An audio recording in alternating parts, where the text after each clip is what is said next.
Hello friends, आज के मेरे इस नए वीडियो में आपका स्वागत है। आज मैं कुछ आपको इस बारे में बताने वाली, जो बच्चे कमज़ोर होते हैं पढ़ाई में हो या अपने एक्टिविटीज़ में हो, तो उनको आप किस तरीके से आगे की ओर किस तरीके से लेकर जाना, किस तरीके से उनको लिखाना, किस तरीके से आपको पढ़ाना, किस तरीके से आप उनसे अपना मेलजोल बढ़ाकर किस तरीके से प्यार से उनके साथ आगे की ओर उनको पढ़ाना है, दिखाना है, इसके बारे में मैं आज आपको बताना चाहती हूँ। लेकिन सबसे पहले एक बात ये भी आपको मैं बताना चाहती हूँ कि आप प्लीज़ मेरे चैनल को लाइक शेयर और सब्सक्राइब करें। सब्सक्राइब तो आप ज़रूर कर लें और बेल आइकन को भी ज़रूर प्रेस करें। तो देखिए क्या है और क्या मैं आपको बताना चाहती हूँ इसके बारे में। क्या है, देखिए जो छोटे छोटे बच्चे हों उनको ऐसा तो नहीं कि वो पढ़ना नहीं चाहते, वो पढ़ना चाहते, लेकिन किन किन बच्चों का होता है दिमाग थोड़ा कमज़ोर होता है, तो वो अच्छे से लर्न आगे की ओर कर नहीं पाते हैं। और जो उनको पढ़ना है, क्लास 3 में जाना है, वो बच्चे रह जाते हैं, हो सकता है रह जाते हैं KG 2 में या तो क्लास 1 में।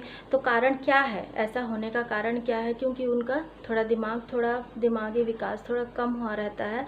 इसी कारण वो आगे की ओर धीरे धीरे लर्न करते हैं, जल्दी अच्छे दूसरे बच्चों की तरह अच्छे से जल्दी लर्न नहीं कर पाते हैं। तो कारण वही है, क्योंकि उनका दिमागी विकास पूरी तरीके से नहीं हुआ है, कारण वही है। तो देखिए अगर मैं आपको कुछ ट्रिक्स बताऊंगी, कुछ मीन्स 5 या 4, तो क्या है, मैं जो ट्रिक्स आपको बताने वाली उसके ज़रिए, उसी के ज़रिए आप बहुत ही अच्छी तरीके से अपने बच्चों को पढ़ा भी सकेंगे और उनको आगे की ओर अच्छी जानकारियाँ भी देंगे और आपको भी बहुत ही अच्छा यहाँ जानकारी मिल सकता है। तो क्या है वो, इसके लिए आपको लास्ट तक ज़रूर बने रहना। वीडियो को इसकी बिल्कुल मत कीजिएगा, अंत तक ज़रूर बने रहिएगा। और अंत में कुछ और भी मैं एक्साइटेड कुछ बताने वाली हूँ, जो बच्चे आपके कमज़ोर हैं या पढ़ाई में आगे नहीं जल्दी निकल पा रहे हैं। तो देखिए पहला फर्स्ट क्या है, आपको जब बच्चों को मतलब हैंडल जब कर रहे हो तो उनको प्यार से, ऐसा तो नहीं कि आप उनको प्यार से नहीं समझाते हो, आप समझा रहे हो, आप बहुत ही अच्छे समझा रहे हो, लेकिन फिर भी बच्चा कमज़ोर है, फिर भी वो आगे की ओर अच्छे से, हो सकता है आप में भी चिड़चिड़ापन आया, उसी कारण बच्चों में भी चिड़चिड़ापन आ जाता है। तो देखिए अगर आप बच्चे को अगर अपनी तरीके से नहीं, उन्हीं के तरीके से अगर आप पढ़ाते हो, जैसे बच्चा कमज़ोर है तो आपको भी उन्हीं की तरह कमज़ोर फील हो गया, उन्हीं की तरह आपको पढ़ाना। लेकिन हाँ, आप तो ये समझ रहे हो, लेकिन अगर उसी के तरीके से अगर आप पढ़ाते हो, आप अगर किसी चीज़ को कोई भी अगर खेल के ज़रिए, किसी खेल के ज़रिए, जैसे आपने बैठे हुए फर्स्ट देखिए आपने बैठे हुए हैं, जब बैठ के बच्चे को जब पढ़ा रहे हैं तो आपको क्या करना है, साथ ही में ज़्यादा बुक्स वगैरह नहीं रखनी है, अपने साथ मात्र एक बुक ही रखनी है। और अपने साथ क्या करना है, कुछ थोड़े अपने मतलब साइड में कुछ थोड़ी गेम्स वगैरह या तो कुछ वगैरह रखनी है अपने पास, जिसके ज़रिए भी वो आप उसे पढ़ा सको। ठीक है, नेक्स्ट क्या है, देखिए जब आप उसे पढ़ाने बैठो, सबसे पहला मतलब सबसे इम्पॉर्टेंट है कि आपको उसका टाइम टेबल एक बनाना है आपको, कि इस अनुसार आपको पढ़ाना। तो 1 घंटा आपका ये टाइम टेबल, ये बच्चों का टाइम टेबल नहीं है, ये आपका टाइम टेबल है कि आप अपने काम को, जिस काम को भी आप करते हो, चाहे आप बाहर में जॉब करती हैं या आप घर में हाउसवाइफ है, तो आपको क्या करना है, एक समय निकालना है, वो भी 1 घंटे का, कि आप उस समय में अपने बच्चे को 1 घंटा अपना टाइम आप उसको दे सको। अब उस टाइम में आप उसको, या तो आप उनके साथ एक दिन खेलो, एक दिन उसको पढ़ाओ, एक दिन उनके साथ बैठो, एक दिन उनके साथ स्टोरी पर उसके साथ, तो ऐसा आपको करना है। ठीक है, और देखिए थर्ड क्या है, जैसे ही आप इस चीज़ पे आ जाएंगे तो वो धीरे धीरे उनके दिमाग में एक चीज़ बैठेगा कि हाँ पढ़ाई बहुत ही इंटरेस्टिंग है, तो मुझे भी करना है। तो ये उनमें आएगी, इस चीज़ वो आएगी, और वो आने के साथ साथ वो भी आपका साथ देगा और वो भी पढ़ेगी और पढ़ेगा भी। क्यों पढ़ेगा, क्योंकि उसको भी इंटरेस्ट जाग रहा है कि हाँ मुझे भी इस तरीके से करना चाहिए, मम्मा कर रही तो मुझे भी करना है। तो वो क्या करेंगे, वो भी पढ़ेंगे। तो धीरे से जब वो खेले, 1 घंटा आपको निकालना है, आपको किसी भी समय, या तो वो शाम का समय हो या मतलब सुबह का टाइम हो, या तो मतलब जिस समय वो फ्री रहता है, जब वो कहता है, ज़्यादा आप ध्यान रखिए कि शाम का टाइम, क्योंकि उनका माइंड उस समय बहुत फ्रेश रहता है, बहुत ही अच्छे से वो पढ़ाई भी ध्यान देंगे। तो क्या करना है आपको, वो समय आप ले लिए, ठीक है।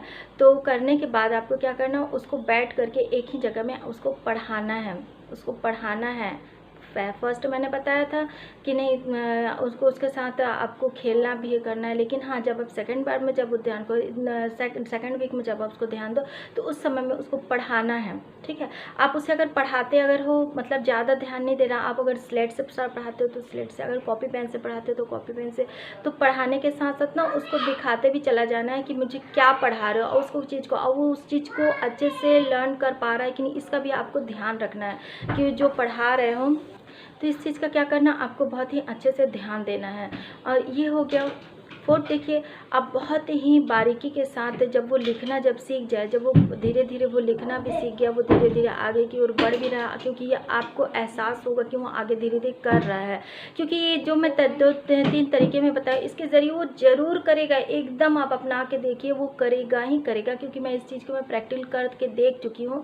इसी कारण मैं बता रही, कुछ बच्चे थे ऐसे जिनको मैं ऐसे इसी तरीके से पढ़ा के मतलब धीरे धीरे मैं उनको बहुत ही अच्छे तरीके से लाइन में लेकर के आ गया। अभी वो बच्चे बहुत ही अच्छे से अपने पढ़ाई को लर्न कर रहे हैं। इसी कारण मैं यह तरीके आपके साथ भी आजमा बता रही हूँ मतलब।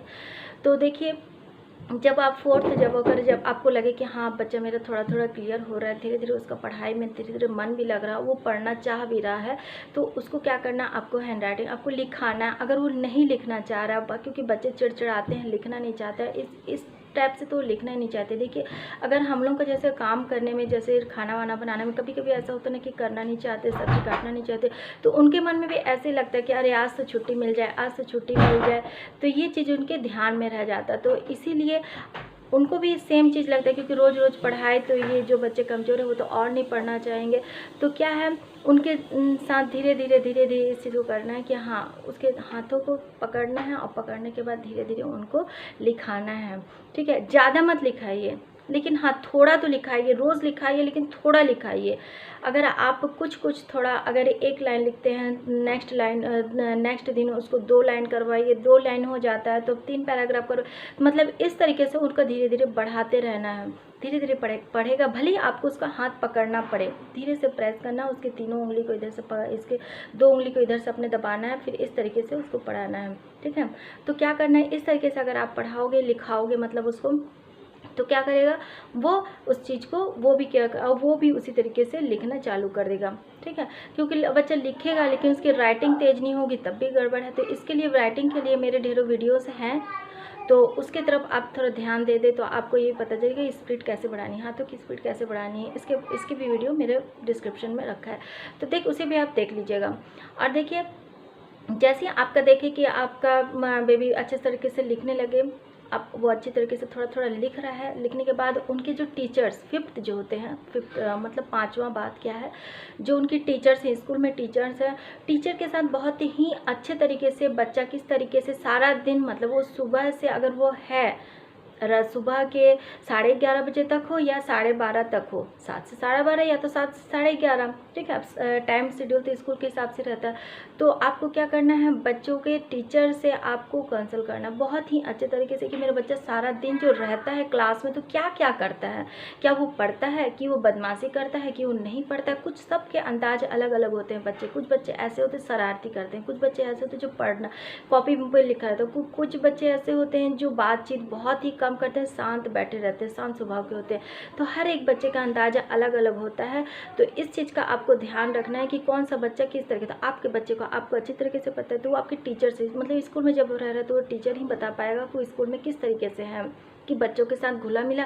अगर वो बच्चों के साथ घुला मिला है तो आपको घर में भी उसी चीज़ को आपको ध्यान रखना है। कॉलोनी में थोड़ा बच्चों को निकालना है, अपने बच्चों को कॉलोनी में थोड़े बच्चों के साथ हिलने मिलने देना, थोड़ा उनके साथ खिलाना है। अगर वो खेलेंगे ना और बच्चों के साथ रहेंगे मिलेंगे तो उनका दिमाग बिल्कुल फ्रेश होगा, उनको ये मतलब उसी चीज़ को वो दोहराएंगे। जो बच्चे नेक्स्ट अगर वो बॉल को किक करते तो वो बच्चे भी बॉल को किक करता है। एक बच्चा जो करता है उसी बच्चे वो दूसरा बच्चा भी क्या करता है ना, उसी की नकल करता है। ठीक है, तो इसी कारण आप बच्चों को क्या करो, बच्चों के साथ उनको मिलने दो।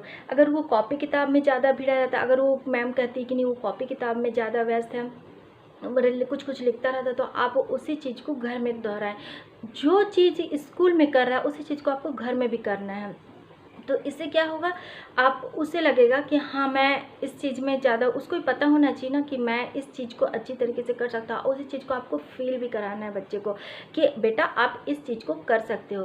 तो ये है सबसे इंटरेस्टिंग जो मैंने बताया था, वीडियो के लास्ट में बताऊँगी। तो यही है सबसे इंटरेस्टिंग यही है कि देखिए बच्चे को करने के लिए, मतलब बच्चे को आगे की ओर ले जाने के लिए आपको भी बच्चे के जैसा ही सोचना पड़ेगा। अगर आप उसकी जैसा अगर सोच जाते हो, सोचने लगते हो, तो क्या होगा, बच्चा भी समझेगा कि मम्मी जो है मेरे जैसे सोच रही है, वो अपनी जैसा अपना सोच। इसके लिए ना आपको बहुत धैर्य से अपने पेशेंस को बनाए रखना पड़ेगा। ऐसा नहीं कि आप चिड़चिड़ापन, क्योंकि हो सकता है ऐसा मन में आता है कि क्या क्या है, कैसे करूँगी, तुम परेशान करता है ये वो, तो बहुत सारे टेंशन अपने मन में आ जाते हैं। तो उससे क्या करना है, अपने मन को एकदम शांत भी रखना है और बच्चे को आगे की ओर लर्न भी कराते जाना है। तो आप देखिएगा धीरे धीरे, मैं ये नहीं कहती 1 से 2 दिन में हो जाएगा, लेकिन हाँ धीरे धीरे करा लेंगे तो देखिएगा मात्र 15 से लेकर 30 दिन के अंदर वो धीरे धीरे हर एक चीज़ में एक्सपर्ट हो जाएगा, बिल्कुल एक्सपर्ट हो जाएगा। इस चीज़ को मैं आजमा चुकी हूँ और आप भी आजमाइए, आप भी देखिए। तो क्या होगा, एकदम प्रैक्टिकल आपके सामने जब आ जाएगा तो आपको पता चलेगा कि हाँ ये वीडियो एकदम राइट है। तो देख लीजिए, अगर आप मेरे इस चैनल में अगर नए हैं तो प्लीज़ चैनल को सब्सक्राइब कीजिए, और अगर ये वीडियो मेरा आपको पसंद आया तो प्लीज़ लाइक भी करिए। और कुछ बच्चों को ऐसे भी होते हैं जो इस वीडियो के ज़रिए उनको भी कुछ अच्छा कुछ सीखने को मिल जाए, तो आप उसे शेयर भी कीजिए। तो फिर मिलते हैं नए वीडियो में नए ट्रिक्स के साथ। और मेरा ये वीडियो आपको कैसा लगा मुझे आप कमेंट भी कीजिए। और देखिए, अगर किसी प्रकार का कोई प्रश्न, कोई क्वेश्चन आपके मन में है तो आप मुझे प्लीज़ कमेंट में बताएं, तो उनका हो सकता है मैं आपके इन क्वेश्चन का मैं आंसर भी दे दूं। तो फिर मिलते हैं नए वीडियो में नए ट्रिक्स के साथ।